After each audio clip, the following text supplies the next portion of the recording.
til at gå herude, det er faktisk nok stemningen i bygningen, tror jeg.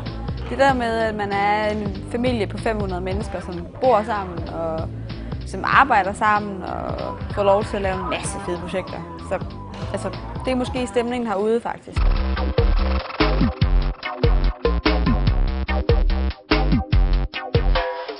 Multimediedesign er for mig en kombination af alt muligt sjovt.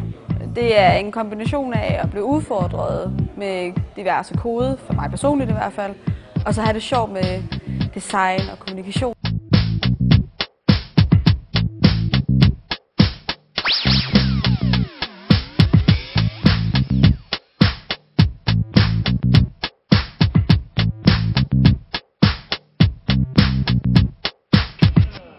Altså kompetencerne herude, dem som du kræver, at du starter, er nok mere, hvor ambitiøst du har tænkt dig at være. Har du tænkt dig at være mega god til 3D, var det måske en god idé at bruge din fritid, og måske vide en lille smule om det førhen. Det kommer også på meget hvor meget du ligger i det. Men sådan deciderede kompetencer behøver du måske ikke. Jeg hedder Allen, og jeg lever af motion graphic design. Jeg er en freelancer, og sammen med Kim Nielsen, der har vi et kollaboration, der hedder Cirkus.tv, hvor vi sælger motion graphic design. Grunden til, at jeg valgte multimediedesignerlinjen, det er fordi, at dengang, der tilbød de et viden om de forskellige digitale platforme, som jeg synes var spændende.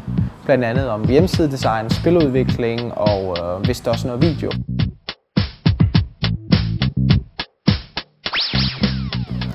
Et godt råd vil nok være, at man skal huske, at multimediedesignerlinjen giver et overblik over de forskellige digitale platforme, du kan arbejde med.